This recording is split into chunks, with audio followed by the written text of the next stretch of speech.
नई दिल्ली का दुखद इंसिडेंट हुआ है, उसकी भी जांच चल रही है। कई मान्यवर सांसदों ने इसका विषय उठाया, मैं इसमें नहीं बोलना चाहूँगा। मैं केवल, मेरे बहुत अच्छे मित्र श्री मनोज झा जी हैं, आज मुझे बड़ा दुख हुआ जब इन्होंने कहा कि आपने बात को छुपाने के लिए सीसीटीवी का कैमरा बंद कर दिया। किसी की भी बात 12 लाख आपस में 12 लाख रेलवे कर्मचारी 12 लाख रेलवे कर्मचारी दिन रात काम कर रहे हैं, दिन रात काम कर रहे हैं। मैं स्पष्ट तौर पे खंडन करना चाहूंगा इस बात का। सीसीटीवी कैमरा बंद नहीं किया गया था। मैंने स्वयं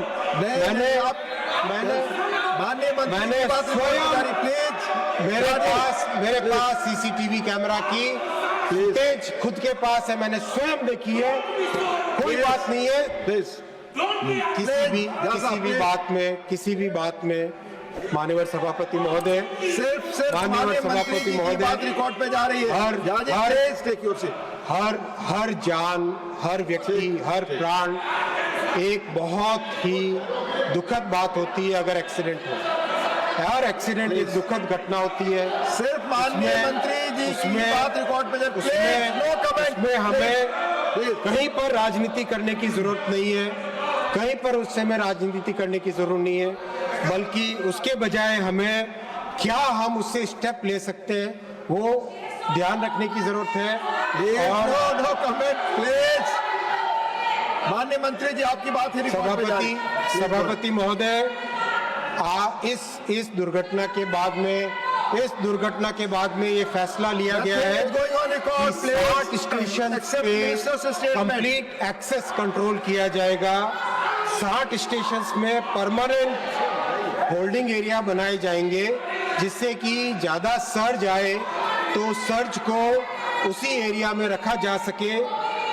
और pilot project new Delhi, Anand Vihar, Varanasi, Ayodhya और गाजियाबाद में ऑलरेडी चालू कर दिया गया है इन 5 स्टेशंस पे।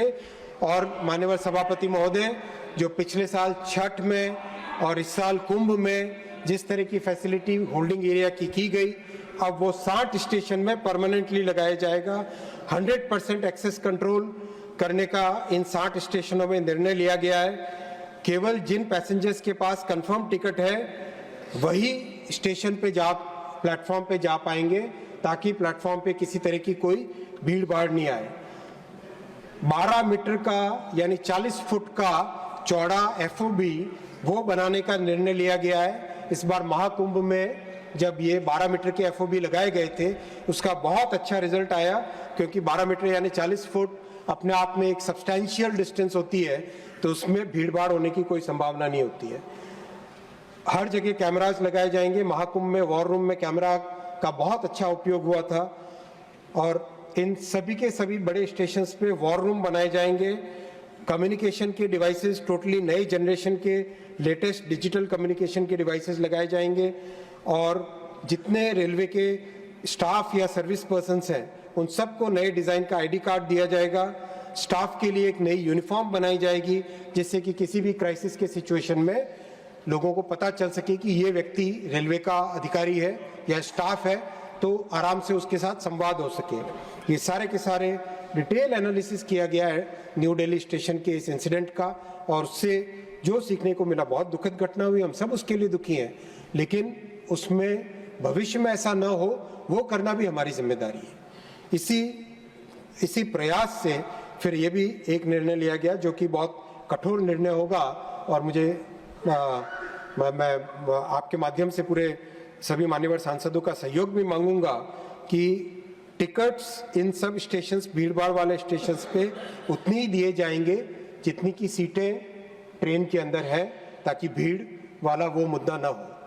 साथ ही साथ जो डिमांड रहेगी उसके लिए करीब 80 के आसपास स्पेशल ट्रेन्स की व्यवस्था की जा रही है, जिनको इन 60 स्टेशंस के आसपास वाले एरिया में रखा जाएगा, ताकि अगर अचानक ज़्यादा भीड़ आए तो स्पेशल ट्रेन के माध्यम से लोगों को यात्रा की एक सुविधा दी जा सके।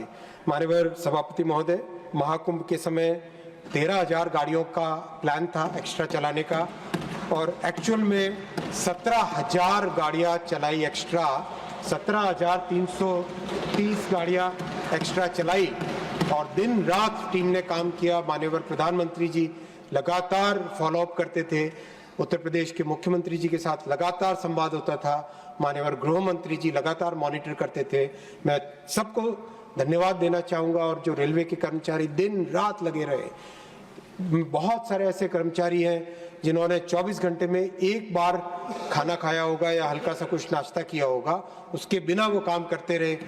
एक महिला कर्मचारी, एक महिला कांस्टेबल अपने बच्चे को अपने गोद में रख के यहाँ पे काम पे ड्यूटी पे लगी रही। इस तरह के कमिटमेंट के साथ सबने काम किया माननीय सभापति महोदय। और ऐसे में विपक्ष अगर केवल उंगली उठाए और 10,000 काम अच्छे हैं और उस 10,000 कामों को ध्यान न देके केवल एक गलती अगर हो जाए, केवल उसी के ऊपर लगे रहे, तो ये तो कोई एक डेमोक्रेसी की बात नहीं हुई। मेरा इससे आपसे इतना ही रिक्वेस्ट है कि इस पूरी टीम को, मेहनत जो कर रही है टीम, प्रधानमंत्री श्री नरेंद्र मोदी जी के प्लीज प्रधानमंत्री श्री नरेंद्र मोदी जी के इस बहुत ही संकल्प भरे समय में माननीय सभापति जी, जो एक समृद्ध राष्ट्र बनाने का सपना लेके हम चले, जो देश को विकसित भारत बनाने का एक जो लक्ष्य सामने रखा है, और जो राष्ट्र प्रथम सदैव प्रथम की भावना को हमेशा जिया है, इसीलिए आज इस देश ने मोदी जी को ऐतिहासिक तीसरी टर्म दी है। और इस तीसरी टर्म में मोदी जी ने हम सबको कहा है, प्रधानमंत्री जी ने हम सबको कहा है कि हमें इस बार 3 गुना अधिक मेहनत करनी है, ताकि विकसित भारत का जो फाउंडेशन है वो मजबूत बने। और उसी भावना के साथ हम सब काम कर रहे हैं। माननीय सभापति महोदय, आपको बहुत बहुत धन्यवाद इतना समय देने के लिए।